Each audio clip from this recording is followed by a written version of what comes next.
Hi everybody, hope you all are doing well, especially in this COVID 19 pandemic.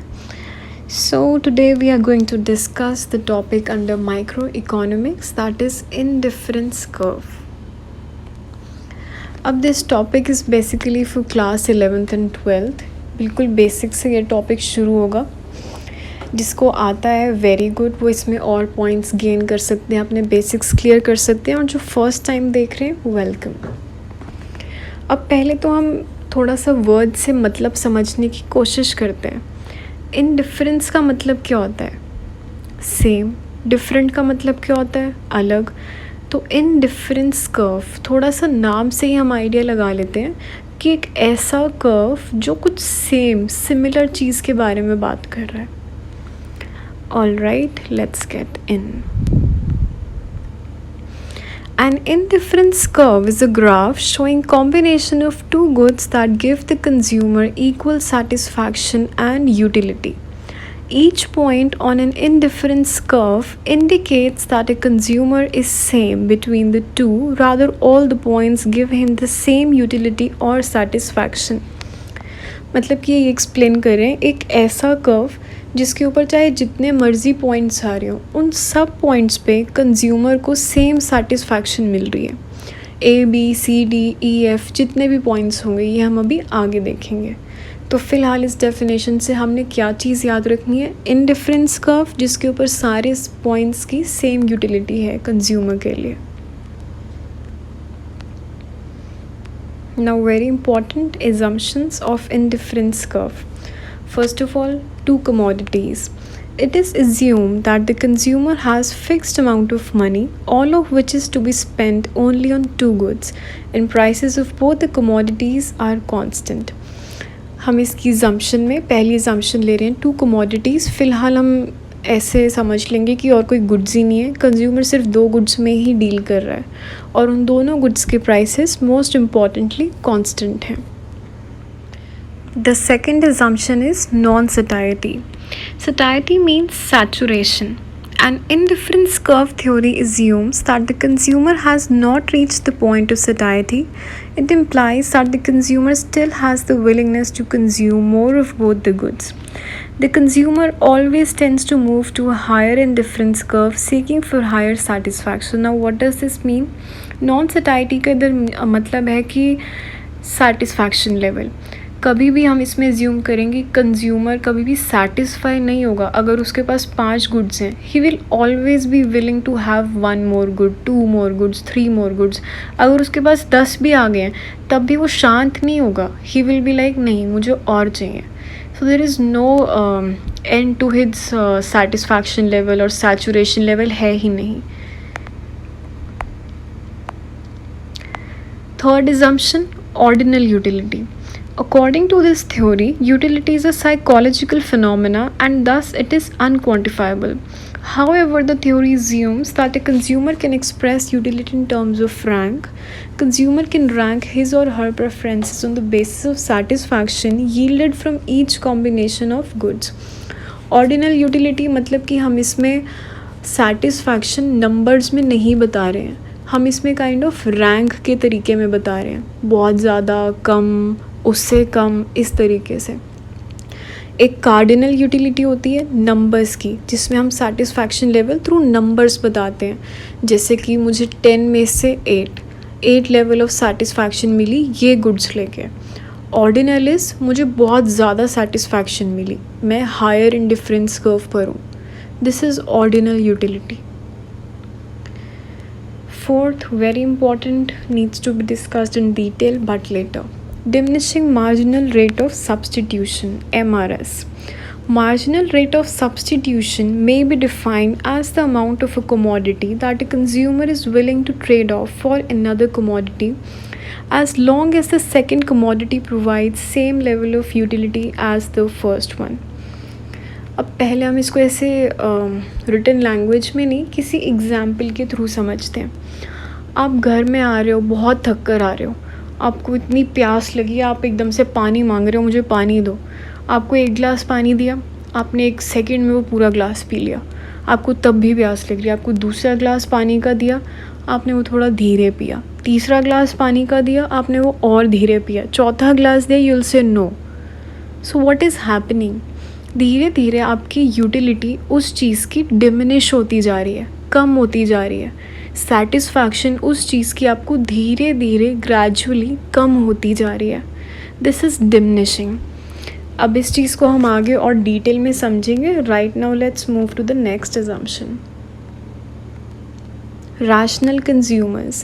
According to this theory, a consumer always behaves in a rational manner. That is, a consumer always aims to maximize his total satisfaction or total utility. मतलब कि rational consumer है, हमेशा अपने लिए maximum या maximum utility satisfaction ही वो choose करेगा। So what were the 5 main assumptions? 2 commodities, non-satiety, ordinal utility, diminishing MRS, and rational consumers. ये हमने थोड़ा सा शॉर्ट में और लिख लिया ताकि हमेशा ये मेजर हमें याद रहें, या आप पढ़ लेना, स्क्रीनशॉट ले लेना, whatever you like. अब हम इन डिफरेंस को एक प्रॉपर स्केड्यूल और डायग्राम के थ्रू हम समझेंगे. It is a table below which shows various combinations of 2 commodities that will be giving equal satisfaction to the consumer. अब इस शेड्यूल में as per the first assumption of indifference curve जो कि थी 2 commodities, हमने यहाँ पे 2 commodities ली अपनी mangoes and oranges. Mangoes good X, oranges good Y. अभी जो 4th कॉलम में डिमिनिशिंग MRS का, अभी उसको भी बॉदर मत करना. फर्स्ट कॉम्बिनेशन A जिसमें कि गुड X 1, गुड Y 14. अब कॉम्बिनेशन B, अब उसने मैंगोज़ की यूनिट बढ़ा दिया एक, उसने उसमें गेन करा है, बट अब क्योंकि उसका बजट फिक्स है तो उसे दूसरी चीज़ अब सैक्रिफाइस करनी पड़ेगी, छोड़नी पड़ेगी, तो उसने अपने कुछ ऑरेंजेस कम कर दिए. फिर हम आते हैं कॉम्बिनेशन C पे. अब उसने फिर से मैंगो को लिया ज़्यादा, तो फिर अब उसे फिर से अपनी दूसरी चीज़ को सैक्रिफाइस करना पड़ेगा, एंड ही डिड. सिमिलरली ऐसे करते करते ये हमारे ABCDE कॉम्बिनेशंस बन गए हैं. 1 14, 2 9, 3 6, 4 4, 5 2.5. बट इस अगर हम गुड X और गुड Y में अगर हम अभी एक चीज़ नोटिस करें तो वो ये है कि पहले तो कंज्यूमर बहुत एवर रेडी था अपने ज़्यादा ऑरेंजेस को सैक्रिफाइस करने के लिए. अब अगर हम इस डिमिनिशिंग MRS के कॉलम में देखें, उसने एक मैंगो के लिए अपने 5 ऑरेंजेस सैक्रिफाइस कर दिए. 14 - 9 इज़ 5. फिर अब नेक्स्ट रो में देखो, उसने फिर से अपना एक मैंगो के लिए सैक्रिफाइस तो करा अभी, बट कम यूनिट्स करे. उसने सिर्फ 3 यूनिट्स करे, और अगली बारी में उसने सिर्फ 2 करे, नेक्स्ट टाइम में उसने सिर्फ 1.5 करे. तो व्हाट इज़ हैपनिंग, धीरे धीरे कंज्यूमर अपना सैक्रिफाइस का लेवल कम कर रहा है. पहले उसने 5 गुड्स छोड़ दिए, फिर 3, फिर 2, फिर 1. So this is diminishing somehow. This is the diminishing marginal rate of substitution, जहाँ पे आपका धीरे धीरे सेटिस्फैक्शन लेवल क्योंकि अब कम होता जा रहा है, तो आप सैक्रिफाइस भी आप कम करते जा रहे हो. This is diminishing MRS. Diminishing MRS को हम एक एग्ज़ाम्पल के थ्रू भी और भी समझ सकते हैं ताकि थोड़ी क्लैरिटी रहे. अब जैसे कि टेक एन एग्ज़ाम्पल, एक बच्चा है, he has lots of toffees, candies, उसके पास बहुत सारी टॉफ़ीज़ हैं, but he doesn't have chocolates. Alright, तो अब उसे कैसे बार्टर सिस्टम, मतलब एक कैसे ऑफ़र टाइप दिया जाता है कि ठीक है, from his parents of course, कि ये लो तुम chocolate, but you will have to give some of your toffees. तो अब भाई अगर मैं उस बच्चे की जगह मुझे ही लगा लो, मैं तो अपनी बहुत सारी टॉफ़ीज़ दे दी मैंने खुशी खुशी में कि ठीक है लाओ मुझे चॉकलेट दो, आई एम गिविंग यू मतलब somehow a good amount of my toffees. मैंने पहले उनको अपनी 20 टॉफ़ीज़ मैंने दे दी और एक चॉकलेट मैंने ले ली. अब वो चॉकलेट मैंने खा लिया, आई वॉन्ट मोर. अब फिर से मुझे बोला कि ठीक है तुम अपनी और टॉफ़ीज़ दो. मैंने इस बार 20 तो नहीं दी, बट आई गिव 15. मैंने कहा ठीक है अब एक और.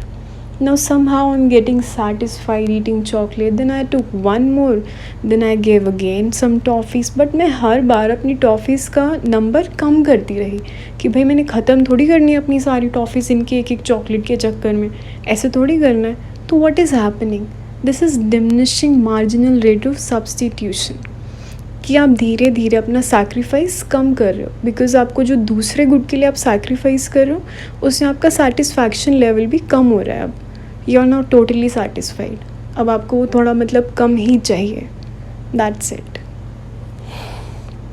आई होप अब थोड़ा सा डिमिनिशिंग MRS का थोड़ा सा कॉन्सेप्ट क्लियर होगा। अब इसको अब हम डायग्राम में करेंगे, थोड़ा सा डेफिनेशंस में करेंगे, नहीं भी हुआ होगा तो आगे हो जाएगा।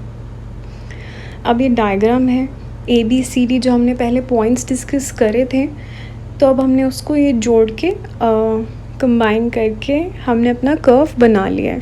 एक्स में हमने मैंगोस रखे हैं एक्स एक्सिस में, वाई एक्सिस में हमने ऑरेंजेस रखे हैं, वही 114, 2, 9 के कॉम्बिनेशन वगैरह में, यही सब 114, 2, 9, 3, 6, 4, 4 वगैरह।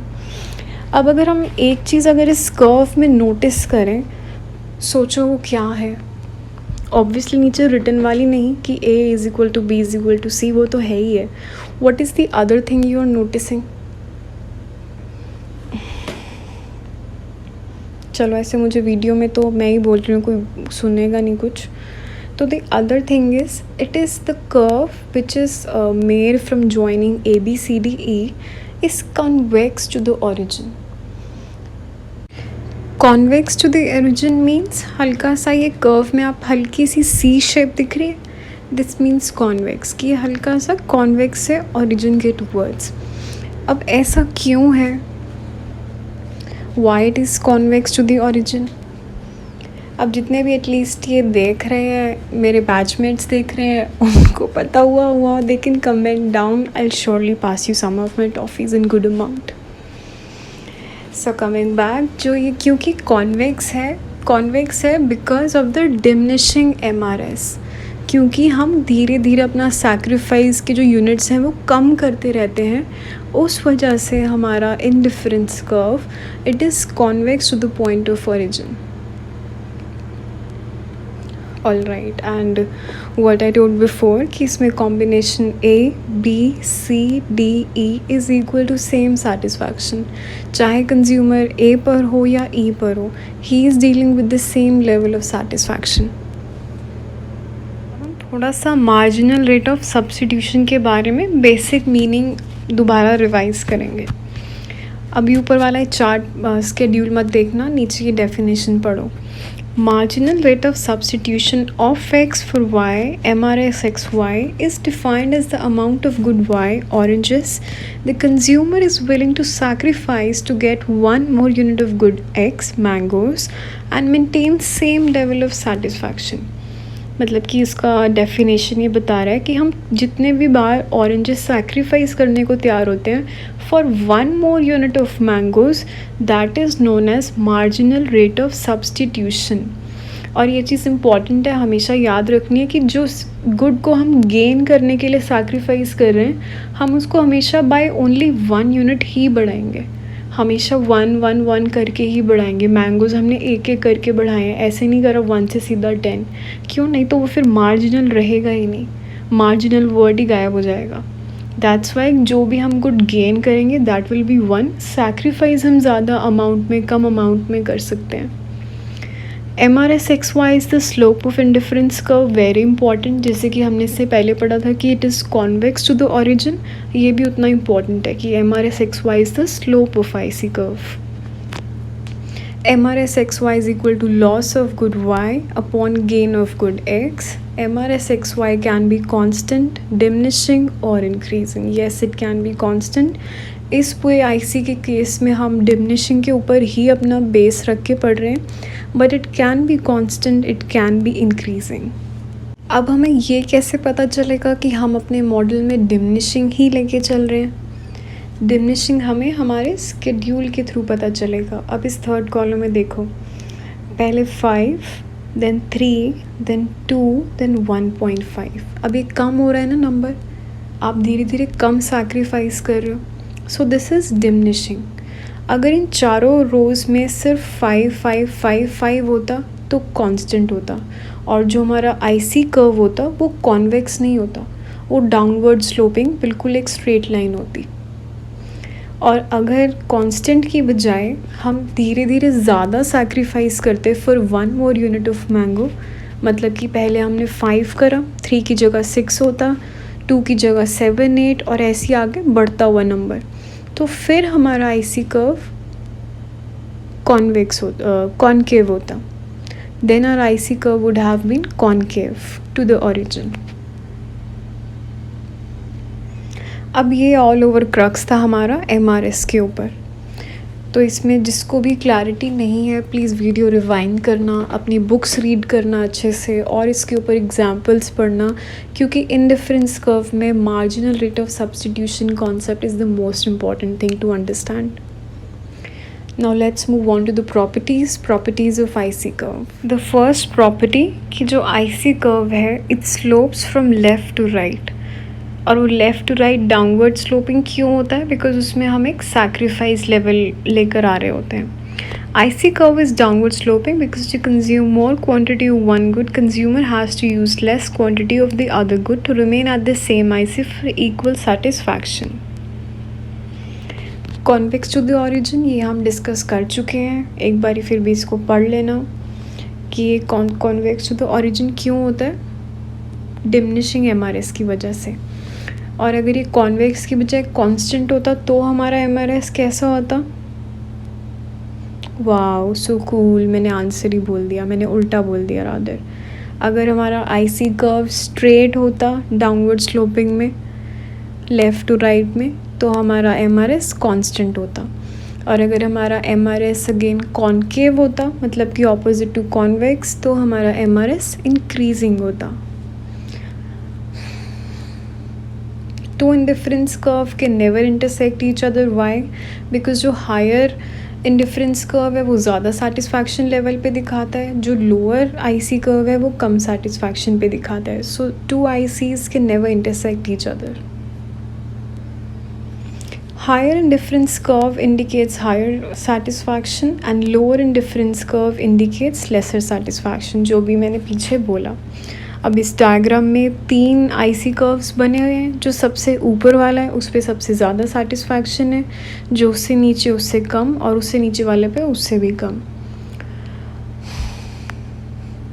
Indifference curve cannot generally touch either x or y axis. IC explains consumption of two goods. If it touches x axis or y axis, it means consumer want only one good and demand for another good is zero. अब अगर वो पूरे अपनी consumer अपना amount वो सिर्फ mangoes पे लगा देगा तो ऑरेंजेस की कंजप्शन ज़ीरो हो जाएगी, और अगर वो सारा अपना अमाउंट ऑरेंजेस पे लगा देगा तो मैंगोज़ की कंजप्शन ज़ीरो हो जाएगी। तो that's why the IC can never touch Y और एक्स एक्सिस, अदरवाइज़ उससे यही इंडिकेट होगा। अब जैसे कि इसमें हमने ये पीटी डायग्राम ड्रॉ कर रखा, पीटी कर्व ड्रॉ करा हुआ है। अब जो पी वाई एक्सिस पे लाई कर रहा है ऑरेंजेस के लिए, इट मीन्स हम ज़ीरो ऑरेंजेस ले रहे हैं, और टी जो एप्पल्स के लिए है मतलब कि हम सारा अमाउंट अपना हमने एप्पल्स पे लगा दिया और इतनी क्वांटिटी हमने ओ टी एप्पल्स की ले ली है। प्रॉपर्टीज़ ऑफ इंडिफरेंस कर्व क्योंकि ये इम्पॉर्टेंट है इसलिए शॉर्ट में सिर्फ हाईलाइटेड पार्ट उसका लिख दिया है। आप अगेन इसका स्क्रीनशॉट ले लो, पढ़ लो, याद रख लो, एनी हाउ कुछ भी कर लो जिससे याद रहे। Downward sloping convex does not touch x or y axis. Two indifference curve never intersect each other. Higher IC means higher satisfaction and lower IC means lower satisfaction. Also इसमें एक और property भी आप ऐड कर लो कि IC is never parallel to x axis or y axis. It is never parallel. It is always downward sloping. तो ये था the major crux of IC curve, जिसमें कि सबसे पहले हमने उसकी डेफिनेशन, 5 एजम्पशंस, उसके बाद हमने उसका स्केड्यूल डायग्राम, एमआरएस का हमने डिटेल में एक्सप्लेनेशन, और फिर अब हमने उसकी प्रॉपर्टीज़ याद करी हैं। Now what I have done next thing is I have prepared few MCQs on this topic. जिसको भी ये टॉपिक अच्छे से क्लियर हो गया, आई वुड सजेस्ट आप उस नेक्स्ट वीडियो को खोलो, it will be next to it, और अपने वो एक बार वो क्वेश्चंस अटेम्प्ट करके देखो। यू विल नो कि आप किस लेवल पर हो आईसी के टॉपिक में, आपको कितना समझ आ गया। Also those questions will be very much helpful to the UGC aspirants whoever are preparing for UGC NET JRF. So yes, thank you for watching. See you in my next video. Bye bye.